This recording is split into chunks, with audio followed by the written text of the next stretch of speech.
के लिए ऑफिस के लोग, स्कूल के लोग, अस्पताल में जाना, फैमिली शॉपिंग करने जाना, बच्चों के लिए कोचिंग, इतना ही काम है अपने पास। हर चीज़ की एक टाइमिंग बटी हुई है। तो प्रशासन इस चीज़ को, मैंने पेपर में लिख के उनको बताया कि सर जो चीज़ आप ला रहे हो इससे सिर्फ और सिर्फ अराजकता फैलेगी, आप किसी को रोजगार नहीं दोगे। हमको अगर आप कल्याणपुर जोन दे रहे हो तो कल्याणपुर जोन में 4 थाने आते हैं। 4 थाने कल्याणपुर, रावतपुर, अरमापुर, पनकी। अब ये 4 थानों का दायरा जो मैंने अपने विवेक से नापा है वो आ रहा है 6 से 7 किलोमीटर का। अब 6 से 7 किलोमीटर में उन्होंने 7,000 गाड़ियाँ देने के वादा करा है। अब 7,000 गाड़ियाँ 7 किलोमीटर के दायरे में कितना कमा लेंगे हम? 5 रुपये, 10 रुपये, 20 रुपये, इससे ज़्यादा के किराया नहीं ले सकते हो। किसी से उतने एरिया में 7 किलोमीटर में 50 रुपये नहीं ले सकते हो। ठीक है ना। बुकिंग किसी ने करी, किसी ने नहीं करी, क्योंकि जब डग्गे मारी में इतनी गाड़ियाँ लोगों को उपलब्ध हो जाएंगी, गली गली मिल जाएंगी, तो कोई गाड़ी बुक नहीं करेगा। फिर हमारा अगर कल्याणपुर क्षेत्र हुआ, वहाँ से अगर हमारी फैमिली की तबीयत खराब हुई, हम हाईलाइट नहीं जा सकते हैं। सीमा लांघेंगे, चालान या गाड़ी सीज। तो इस चीज़ को आप अपने दिमाग में बना लीजिए। नियम पे अगर आप स्कैनर धोखे से भी लेने पहुँच गए तो आप बाधित हो गए तो वो अपनी संख्या दिखाएंगे, इतने लोग ले सकते हैं तो आप क्यों नहीं ले सकते। तो पहला प्रयास ये है कि हमको वहाँ जाना नहीं है, और किसी भी तरह की ज़बरदस्ती अगर करी जाएगी तो रेल बाजार ग्राउंड से, जैसे हम लोग इसको कराने का रजिस्ट्रेशन वहीं बुलाएंगे, तो हम लोग जाएंगे संयम से। कोई हो हल्ला नहीं, कोई नारेबाजी नहीं, कोई शोर शराबा नहीं, संयम से जाएंगे। सभी लोग वहाँ गाड़ियाँ खड़ी करेंगे, अपनी अपनी चाबी रखेंगे। हमें पब्लिक ट्रांसपोर्टेशन यहीं से बंद करना है। आपको चलवाना आप चला लीजिए भाई साहब। 24 घंटे 36 घंटे के लिए छोड़ दोगे, प्रशासन की परियां हिल जाएंगी। क्योंकि एकता जरूरी है, इसके लिए इतने लोगों में नहीं होगा, इतने लोगों, हर ऑटो ड्राइवर को आना जरूरी है, ये समझ लीजिए।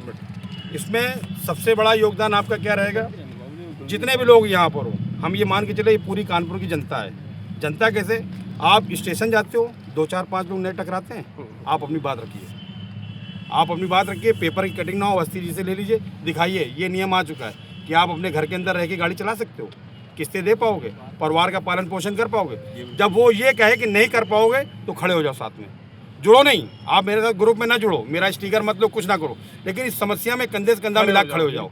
जब आप खड़े होगे तो प्रशासन तक मैसेज जाएगा, कानपुर टुकड़ों में नहीं है, कानपुर एक है, क्योंकि ये हमारे नगर की बात है। हमारे नगर में नियम बगैर हमसे पूछे नहीं चला सकते हो आप, क्योंकि जमीनी स्तर पे हम काम कर रहे हैं। हमको पता है कि कहाँ पर रोजगार है, कहाँ पर रोजगार नहीं है, कहाँ से हम अपना पेट भर सकते हैं, कहाँ भूखे मरेंगे।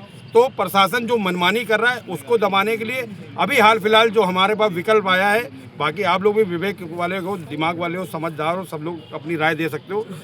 जितनी भी मैंने इधर 4-5 दिन में हाथ पैर मारे, उसमें रिजल्ट यह है कि जब तक इस बात का जवाब कोर्ट इनसे ना मांगे कि ये आदेश कहाँ से पारित हुआ है, कहाँ से निकला है, ये किस आदेश के अनुसार आप ये नियम ला रहे हो, क्योंकि हमको वो आदेश नहीं बताएंगे ना दिखाएंगे, क्योंकि आदेश देने वाले 2 लोग, या तो परिवहन मंत्रालय या स्वयं मुख्यमंत्री, इसके अलावा कोई आदेश दे नहीं सकता। क्योंकि ट्रैफिक पुलिस लाइन में जितने भी अधिकारी बैठे हैं, ये किसी भी चीज़ को परमानेंट नहीं कर सकते हैं, टेम्परेरी कर सकते हैं। जैसे टेम्परेरी इन्होंने चौराहे बंद करें, टेम्परेरी करें, परमानेंट कर देंगे तो इनको जवाब देना पड़ेगा। अब ये चौराहे के बारे में लिखा पढ़ी कर देंगे ना, तो इनको चौराहे खोलने पड़ेंगे। ट्रैफिक पुलिस को तनख्वाह मिल रही है ट्रैफिक मैनेजमेंट की, खड़े होकर साइड में छाया में रह के या वीडियो चलाने के, फोटो चलाने नहीं है, ठीक है ना। क्योंकि है क्या कि हमको अपने अधिकार नहीं पता है।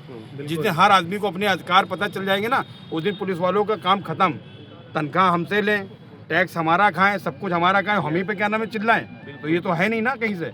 होता क्या है कि हम लोग बिखराव की स्थिति में, कुछ लोग आपके बीच में ऐसे भी होंगे, अरे मैं 50 साल से गाड़ी चला रहा हूँ, मैं 30 साल से गाड़ी चला रहा हूँ, बहुत सारे नियम आए गए, ठेंगा कुछ नहीं होता। क्यों नहीं होता? क्योंकि तुमको किसी यूनियन से, किसी संगठन से मतलब नहीं है।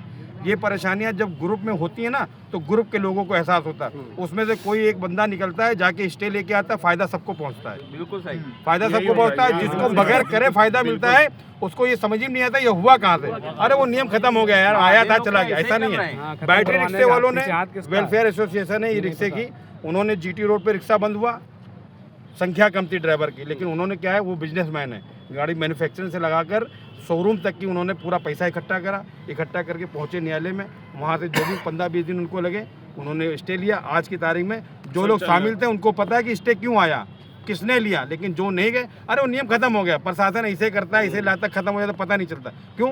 क्योंकि तुम जाना नहीं चाहते, तुम समझना नहीं चाहते कि कैसे आया, किस वजह से आया, किसने पैसा खर्चा करा, क्योंकि तुमको उससे मतलब नहीं है। तुम्हें लगता है लोग चिल्लाते हैं, हल्ला मचाते, सारी चीज़ अपने आप हो जाती है। अपने आप कुछ नहीं होती मेरा भाई। जिसके दिल में दर्द है, जिसको तकलीफ है, जिसको ये परेशानी कि लोग हम पे विश्वास करके हमारे पीछे खड़े हैं कि ये मेरा भाई मेरे लिए कुछ करेगा, तो वही आदमी आगे बढ़ के कोई काम कर पाते हैं, वरना कोई कुछ नहीं करता है। इसके लिए छोटा सा रास्ता है अवस्थी जी के माध्यम से। जैसे ही कोई अवस्थी जी को हम लोग या कोई भी आदमी बताएगा कि हाँ उच्च न्यायालय में हम लोगों ने वकीलों से बात कर ली, सारी चीज़ डन कर ली, कितना क्या खर्चा आ रहा, बस आपका छोटा छोटा योगदान यूनियन को, आपको और आप सभी लोगों को मजबूत बनाएगा। उसके लिए प्रयास के लिए आप अवस्थी जी से संपर्क कर सकते हैं। जैसा जो भी होगा, यूनियन अलग अलग है, मेंबर्स अलग अलग हैं, आपके सीनियर अलग हैं, काम सबका एक है, काम सबका एक है।